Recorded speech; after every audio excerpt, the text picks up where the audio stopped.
What's going on, everyone? Welcome back to Sideline NBA Edition. We're here every Wednesday at noon to break down and discuss the current state of the NBA. I'm your host, Matt Sampson. Before we get started, just remember, like the video, subscribe to the channel, leave a comment down below. Joining me today for this episode, I have Tyler Geary, Sam Reed. Boys, how we doing? Hanging in there. Ready to rant about these awful Celtics that I've been watching. Jesus. Couldn't have said it better myself. Well, we'll get to the Celtics. You know, they've been up and down lately, mostly down. But the biggest storyline going in the NBA right now, state of the league, Ja Morant is expected back for the Grizzlies. He was officially suspended 8 games by Adam Silver. Now he's expected back tonight versus the Rockets. Grizzlies have done well in his absence. We've talked a lot about Ja Morant. And T, I'll go to you. Do you think this was ultimately a good thing for Ja Morant, that he maybe needed to mature, take a step back, and this could have a positive impact on his career? I think he said all the right things. I think him and the organization have said the right things. I'm just not sure if he's been away from basketball long enough for him to actually learn his lesson. Okay. You know, obviously they said, they sent him to some rehab place in Florida. He was there for he's missed 8 games now. Yeah, that's for sure. But like we said, we talked about how this happened to Gilbert Arenas. He missed 50 freaking games. Yeah, he missed a lot of games. And the whole season, pretty much. It almost seems like because the Grizzlies were just so quick to say, okay, Ja, you need to go away from the team right now, that the league was just like, all right, it looks like the Grizzlies have this handled, and we're just going to let them take care of the situation. And, I hope it works out. I hope he stops this nonsense that he puts on his Instagram live story. But, yeah, basically, that's all I got. I mean, I agree. It seems like since Adam Silver has taken over, the league has been, pretty casual with this kind of thing. I feel like if this was David Stern, he'd put down the hammer. He'd put the foot down. You know what I mean? Absolutely. I mean, David Stern was not afraid to, fuck, he didn't care what anyone else thought. He would put the hammer down, more ways than one. Sam, what do you think about Ja? So I think, like you guys were touching upon, I think this is kind of just a little slap on the wrist, which isn't deemed like the necessary punishment in his case, because he hasn't really learned his lesson from, doing all these foolish things. And like in the position that he's in, he's got to be more mature, and because he's looked up to as a role model to all these kids that are watching him play in these games. And if they're seeing him doing shit like this, it bodes no good to these kids growing up. So, I think the punishment should have been more severe, and, he's not going to learn his lesson from this. Wow. So, Sam, you think 8 games, no good, league should have came down harder? Yeah, I think so. Yeah. Well, I mean, listen, they didn't have enough evidence to say he went through security. I mean, it's crazy to think about. He's fucking our age. Yeah, he's our age. You know what? Dangling the gun at the club. I'm, in my pajamas eating animal crackers, fucking watching you on Netflix. But I don't know. I mean, I guess we'll see. I mean, honestly, I guess the truth of it is we really don't know. Only Ja kind of knows. You know what I mean? Really, it's his secret too. So yeah, I guess we'll see. I will say he's such an entertaining player to watch, and the Grizzlies are a fun team because I feel like between him, Dylan Brooks, you know what I mean? They get a lot of guys that are kind of easy. They're villains. You know what I mean? Yeah. And they keep it interesting. So they make you want to watch them. Exactly. Which is as a fan, I love that. Next story we got. This is very sad news. Big fan of this player, Anthony Edwards, injured his ankle the other night against Chicago. He's out indefinitely. Huge blow for Minnesota. Karl Anthony Towns is already out. They traded away D'Lo. Now Anthony Edwards, one of the best young players in the league, is out indefinitely. Sam, if the Timberwolves had any chance, what do you think of it now? Well, they don't really stand a chance after this because their season was already looking bleak. They're slated in the 8th slot right now in the West. So now with Edwards going down, they don't really have any hope. They should just, try their best and go from there because, they're kind of in that weird position where they can't, lose out the rest of their games and get a good draft pick because, they've already won, enough games to ensure them that they're probably in the play-in game. They're in win-now mode, too. Yeah. You know what I mean? You got Cat, you got Edwards, you got Mike Conley. They fucking traded 4 first-rounders for Rudy fucking Gobert. They traded their future. And their present. That honestly might have been one of the worst trades in NBA history. I mean, I don't know how you feel, but Rudy Gobert, nice play, defensive, rebound, 4 first-round picks for, like, I don't know, a guy who can't really score. I don't know, T. Like, what do you think about T-Wolves? Honestly, I think this is slander on Rudy Gobert. Nas Reed's been low-key having a better season than Rudy Gobert. You see his poster the other night? Exactly. Fucking slams it. He's nice. And it really sucks for them because Cat is, like, less than 5 games away from actually coming back. Close. He's close. And at this point, it makes you want to question, do you even want to bring him back? Because now, who knows, they might just deactivate Ant for the rest of the season, and that means they're going to rely on Mike Conley and Taurean Prince, who we were just talking about, to make 8 threes a game. You know, great for Taurean. You know, he had a great night. Maybe he'll extend his contract into the future, but they can't rely on that every night. So, do you remember that press conference he had when he was in college? It's like, just grab the ball when Baylor lost to Yale. Yeah.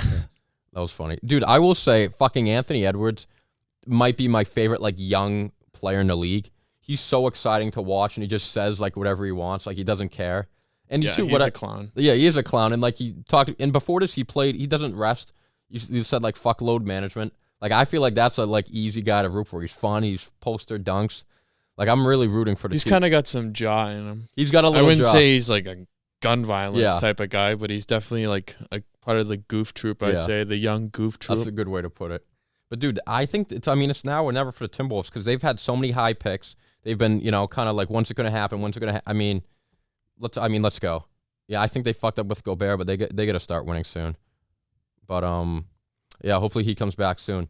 A team that's already been winning, the Warriors, they won the other night versus the Rockets on the road, but they still hold one of the worst road records in the NBA. Before that, they were coming off an 11-game road losing streak there. T, I'll ask you, why can't the Warriors win on the road, and do you think this will prevent them from doing anything in the playoffs? Well, I don't know what it is. I think they miss Wiggins a lot, and he's huge. Wiggins, whatever's going on with him outside of basketball. Yeah, what the fuck? I wish him the best because the stories I've been hearing are just. Some of them are wild. They just are just whack. So, I mean, too. This team just doesn't play defense, and they just rely on each other making 10 threes a game every night. So, until they get more solid defenders, they can't. I don't see them going anywhere. I don't think so either, man. And they might have to play on the road in the first round.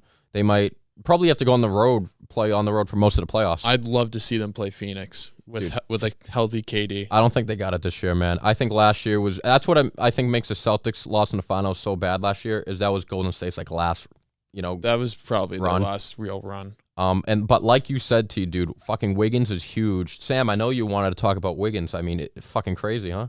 Yeah, no, this is very sad news.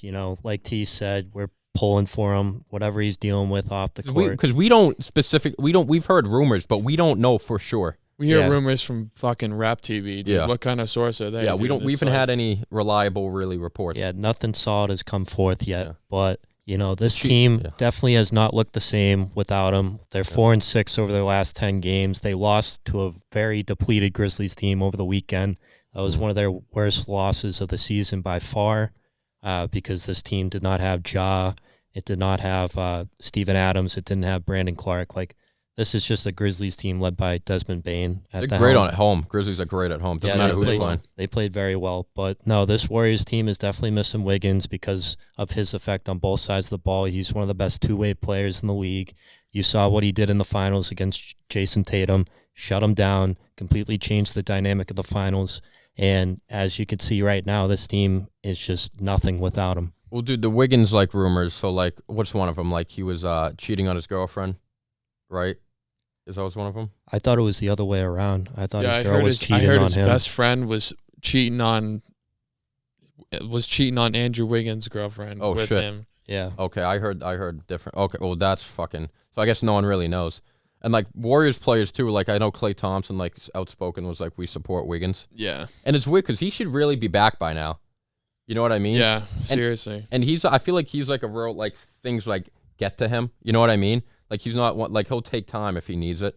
I feel like he's a gel guy, because you look at this locker room, you got Jordan Poole and Draymond Green. Those two were button heads, before the season even began. Locker room. And, just looking at the locker room, I think Curry's on the decline right now. Like he's kind of Poole's definitely not been the same this year. I know he's been a lot higher in turnovers this year, and he's just an inefficient scorer. I think just because there was so much focus last year since they had Wiggins, there was a lot less focus on him on defense. He had like the fourth or fifth team's worst defender on him every game, so he could just cook him every game. Now he has, the second or third best defender on each team, and he's not having those same explosive-ass nights that he used to have. Dude, Wiggins is so underrated. I mean, they don't win the finals last year if not for Andrew Wiggins, because he was putting up 20, 25 a game, efficient, Seriously. Taking good shots, and he was fucking clamping Tatum. Still insane that he was an all-star starter last year. That is insane. But like I was happy for Wiggins. But it makes sense. It's clearly showing right now. It's like look at where you guys are now. You're struggling to make the playoffs. His impact is felt. I mean, we'll see what happens with him. Hope it works out for Wiggins. Closer to home in Boston. This actually happened very recently. We just got this report a little while ago. They asked Jalen Brown about his future in Boston. Here's a quote we have here. Let me read this. All right, anchor impression. I don't ask him about Jalen Brown, his future in Boston. Quote, I don't know. As long as I'm needed, it's not up to me. We'll see how they feel about me over time and how I feel about them over time. Hopefully, whatever it is, it makes sense, but I will stay where I'm wanted. I will stay where I'm needed and treated correct. Sam, does that sound a guy who's happy about being on the team? No, absolutely not. He is currently unhappy, as you could tell, because he's like, I'll just stay wherever it makes sense to me, meaning he arguably doesn't like what's going on, either with the coach or something else behind the scenes that Sounds we like don't there's know. a problem. There is something like behind the scenes that we can't address, but if I had to speculate, it's probably that he is not the main focal point of the team, like the offense and whatnot. Yeah. I feel like he hates being the Robin to Tatum's Batman. Well, yeah, T, you brought this up. He's playing. If Tatum's averaging 32, he's averaging 27, and no one talks about him. You're right. The ESPN, the media sucks Tatum's dick. I mean, no one really talks about Jalen. Like everyone acknowledges he's like a nice player, but I feel like he doesn't get the same respect as Tatum. Yeah. Yeah, I'm gonna have to Snapchat him, dude, because he clearly isn't feeling the love from us anymore. But I will say, obviously, if a team starts losing a shit ton of games after they've been in first for literally 2/3 of the whole season, everyone's going to start getting pissy and try and motivate everyone by saying they're pissed off, So it's not early in the season, but it's early in the postseason run. Left. So I think they can still turn it around, but they need to also learn how to close fucking games, because we watched in the Jazz game. Huge issue. It was Grant Williams who was literally keeping us in that game. And Grant Williams, we just talked about last week on the podcast that we were okay with Blake Griffin taking all of his minutes. So these two need to step up when the time matters. More so, like I said, we should also have Jalen close the games for us, because just like the Bucks do, they have Chris Middleton close games for him, because everyone builds a wall for Giannis. They're building a wall for Tatum at this point now. So, Jalen, I'm going to have to snap you, dude. It's time to step up. I hope he stays, man. I mean, we're both big Jalen guys. I mean, you saw him at the club in Boston. I lost my voice, dude. I was screaming at him. I got his Snapchat. Laganis saw him at Scream Fresh with Calamp way back, I think when he was a rookie. We love Jalen. And, dude, we need him to stay. If we want to be a championship contender, you need a true number two. He's that. I feel like he's a gamer, plays both ends. He's efficient. So I don't even want to start speculating trades, but shit, we can't lose him. We can't lose him on the open market, dude. No, give him the max. If anything, give him the max. And I feel like the max and make him stay. And that's why winning's so important, dude. Because I feel like you win a championship, like you're kind of everything goes away. You know what I mean? That's not even an issue anymore. So hopefully they get winning. Unfortunately, for the Celtics in our Bleed Green segment, they have been sliding in the standings. We just talked about they've been having trouble close games. They lost to the fucking Rockets. One of the worst teams in the league. There he is, fucking Grant Williams, Batman. Terrible. Fucking nothing. And then they blew a game to Utah. They had a lead, and Derek White didn't play at all in the fourth quarter. He's been having a great year. 0 minutes in the fourth quarter. Grant Williams, I don't know, 7th, 8th best player. Down 1, 5 seconds. He takes the last shot, missed it. Granted, it was contested, and he was having a nice night, but nonetheless, Celtics have been sliding in the standings. I think as of today, they're a half game up on Philly. Philly lost in double overtime to Chicago. But now they were 1 seed the whole year. Now 2 seed, maybe 3 seed. Sam, what's your level of concern about Boston? It's very high at this point.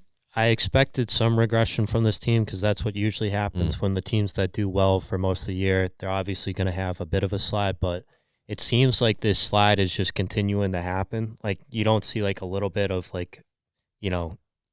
trend upwards. They're playing like ass. They're playing terrible. They're down. You lost to the worst team in the league. Yep. You decide to give it to your 8th best player to take the game-winning shot against 2 7-footers driving the lane. Utah lost to the Mormons. Stupid shot. Jalen wants out of Boston. Like, what more can you ask for, right? All over, Sam. It's like, the world's ended. Tom Brady retired. What else? What do we have left? The Celtics lose. Not a lot, Matt. Not a lot. The freaking Red Sox. Yeah, and they blow, too. And they suck. Fuck. Yeah, I'm not a really hockey guy, but Bruins are doing great. So there's that. All right. A lot of people are blaming Joe Mazzulla for a lot of the Celtics struggles. They're saying, he doesn't really have a grasp on the team. A lot of these, end of the game plays, in decisions, gave the ball to Grant Williams, drew it up for him. The defense isn't as good as it was last year. Lineup decisions, playing smart at the end of games. Derek White having a good year. He played 0 minutes in the fourth quarter versus Utah. Do you think it's fair to second-guess Mazzulla? Yeah, definitely. I'm actually getting some PTSD of the Mike D'Antoni Rockets. Oh, no. So we all know that Game 7 against the Warriors, 27 missed threes. That was awful. Awful. Still, sometimes I shed a tear to it. That hurts. That game hurt. It's this guy, Joe. One thing I do like about him is if the other team goes on a run, he doesn't immediately call a timeout because sometimes teams are able to just figure it out on the floor. Mm-hmm. But the fact that he just preaches for people to take freaking sidestep bank shot 3-pointers all the time. He loves the three. He loves the three. We understand 3 points is worth more than 2. Yeah. But we start this fucking segment with Jayson Tatum dunking on LeBron. Yeah. Like, this dude has dunked on LeBron. He's dunked on Giannis. How many more people does he need to dunk on for us to realize that he can go to the line just as many times as Joel Embiid can and be in the MVP conversation? You drive, good things happen. You lay it up, you get fouled, you draw contact, go to the line, you get other teams in foul trouble, you draw double teams, you kick it out. Fucking Mazzulla, I agree. He's one of these guys, these analytic guys, falls in love with the three. Granted, we're a great three-point shooting team. We're probably the best three-point shooting team in the league, but you can't shoot only threes. We have one loss. That's the thing, though. We have one loss. It was versus Utah when we shoot 40% or above from three. Only one loss. When we shoot below 40% from three, we're about a 500 team. So that just shows you live by the three, die by the three. And like you said, the only team that's been able to win championships has been the Warriors, and they have maybe the 2 best shooters of all time. Exactly. So the D'Antoni teams in Phoenix and Houston were never able to get it done. Sam, do you think Mazzulla's fair to blame here? Absolutely. I think it's experience as a head coach. Even though he's Italian? Yeah. Okay. Listen, I think it's inexperience dealing with a bunch of younger guys. He hasn't really been in this position before. He's been more like the 1B guy, like the assistant during his coaching tenure. First time head coach. Yeah, first time head coach. So obviously he's going to have some difficulties, as you've seen, like late game situations. The team just kind of handles it on his own instead of, drawing up a good play or whatnot at the end of the game. We'll take a stupid shot or we'll miss a bunny layup. Like, it's happened multiple times with this team, he really needs to figure it out. I don't know if they need to go do a team activity or a fundraiser or something, get the team going outside the court. But, it doesn't bode well looking right now. Mazzulla's a weird guy. I don't know if you guys notice. He when he sleeps, he puts duct tape or tape over his mouth so he breathes through his nose. I've never heard that. Yeah. That's oddly strange. He's an odd guy. So he's a mouth breather. Well, no, he tries not to be. He wants to be a nose breather. No, he's weird. That changes how the oxygen travels to the brain too. So maybe it's throwing him off. Something's off. I agree with you guys.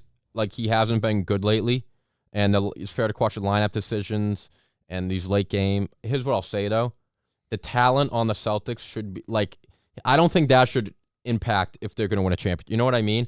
Talent isn't the question. Yeah, here. It's the cohesion. So. I don't know. They got to figure shit out. I think he needs to be better. I think he's been, he was much better before the break.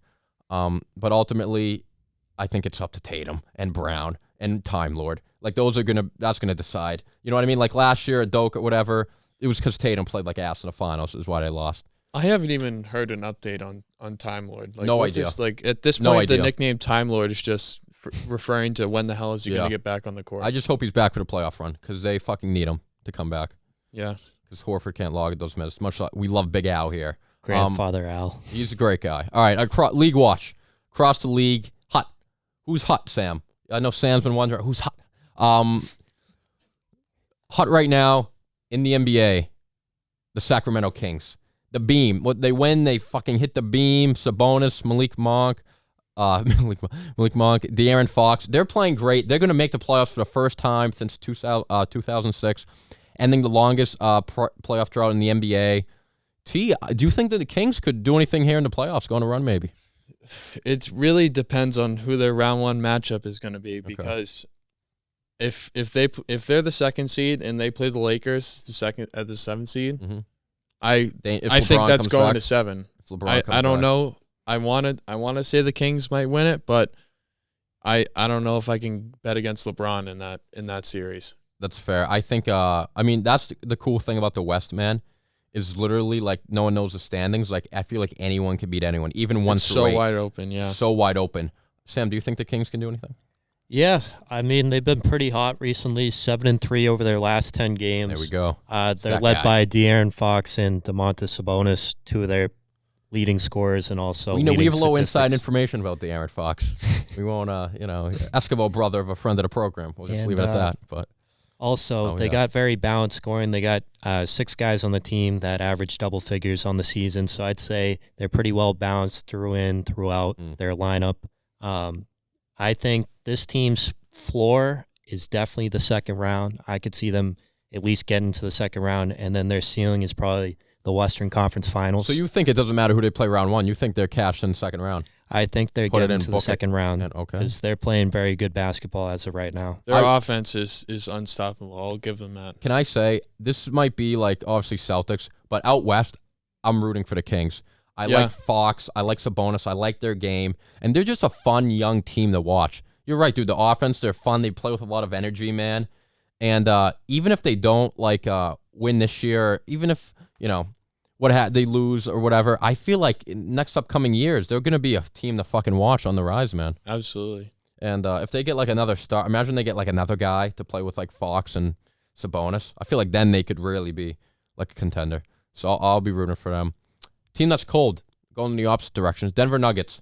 I think they're 5-5 in their last 10, which for them is not good.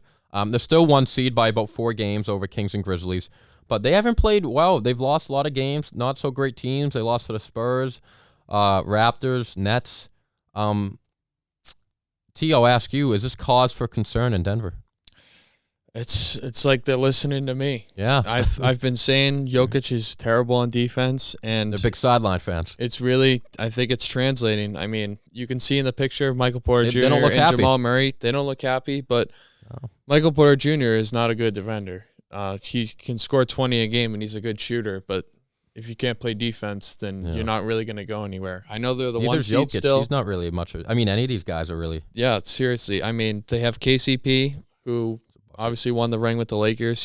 Him and Bruce Brown are probably their only good defenders. Jeff Green's a good guy off the bench, but what is he, 37? Yeah, he's washed. I mean, sure, he gets a post every now and then. He had a couple yams this season. You still got some bounce. When it comes to sliding your feet on defense, that maybe 10 years ago. Dude, I wouldn't be shocked. I think the Nuggets have a shot to go deep, but dude, I would not be shocked at all if they played like the Clippers or if they play the Clippers in the second round, or whoever they play the 8th seed, whoever they get the 8th seed, who even knows? This feels like a fake 1 seed to me. Yeah. You know what I mean? Mm-hmm. I don't know about the Nuggets. Sam, what do you think? So as you mentioned earlier, they're 4-5 over their last 9 games. They have a couple of bad losses, including over the weekend to the Knicks, where Jokic had 6 turnovers, including 3 straight turnovers on 3 possessions. This team, they're not very good on the defensive end. They're more of a liability. Those 3 in the picture, as you can tell, as we mentioned earlier, they just don't want to play defense. They put all their energy into the offensive side of the ball. So if they're not scoring, they're not interested. They scored 43 points in that game over the Knicks in the second half. So that just tells you right there, if they're not getting it done on the offensive side of the ball, they're not going to win too many games. I look at every team in the playoffs in the West, and I don't know if I'd pick every team over Denver, but 1 through 8, there's not a team I look at and say that team can't beat them. Yeah. And I would definitely pick Phoenix over them. And maybe I'd have to think about Memphis, think about Sacramento, and I think I'd take the Clippers too. So we'll see what happens. I mean, I feel like if they don't fucking at least make the finals this year, you got to start looking at Jokic and the Nuggets as like, are they ever going to do it with this group? You know? All right, closing time. We're lucky enough to have a fan question. Fan of the program here. Let's take a listen. Let's go. Hello, it's Hannon. Big fan of the show. My question is, there's a lot of talk, Jokic or Embiid, who gets MVP? And I'd love to hear your thoughts. Thank you. Wow, what a great question by that Awesome. fan. Also, what a nice shirt, great hair, just all together. Nothing wrong with that question right there. Thank you, John. I mean, we've talked about this a lot. I'll just say for me, dude, when we talked about it, we all picked Embiid. I thought it was close. Since our last show, for me, the gap is, I think it's been separated. I think it's by far Embiid. I think lock it in with the 8 whatever game winning streak the Sixers were on. Embiid playing fucking out of his mind. I think the other night he had like 33 points in 3 quarters. Yeah, even when they lost to the Bulls in double T, I mean, he still had 37 and 16 rebounds. It's insane. And the Nuggets are slipping a little bit. And I think that's like recency. Like people, that matters for MVP. You know what I mean? So I think it's Embiid by a landslide right now. I don't know about you guys, but yeah, I can't disagree. I've been vouching for Embiid all season. Not that I'm a Sixers fan. It's just no, he I deserves it. I think Jokic is a little overrated. Yeah, especially lately. Yeah, it's got to be Embiid. I mean, he does it on both sides of the ball. I mean, what more can you ask from being the most valuable player? You know, he does everything. You know, if you replace him with somebody else, can he put up the same production? Probably and the not. answer is no. Probably if you not. put any of the other centers that are on Philly's roster in his position. Absolutely not. Exactly. So I think Embiid is the clear favorite. Yeah, man, it feels like his year. Sixers have been playing well lately. He's been balling out. And Nuggets have been slipping. So, yeah, I think we're all in agreement. Embiid, thank you, John, for that question. That's going to close out the program for today. Thanks for sticking around for another episode of Sideline NBA Edition. Remember, we're back every Wednesday at noon for our latest episodes, coverage around the league. This channel's all viewer supported. It's all because of you guys. So please, just fucking like the video. It's not fucking hard. It takes literally 1 second. Subscribe to the channel, too, if you haven't already. And just leave a comment. Send it to your friends. Send a link. Come on, stir up some news. Yeah, come on. Do something. Please. It's not hard. All right, we'll see you next week. All right. That was good. That was good.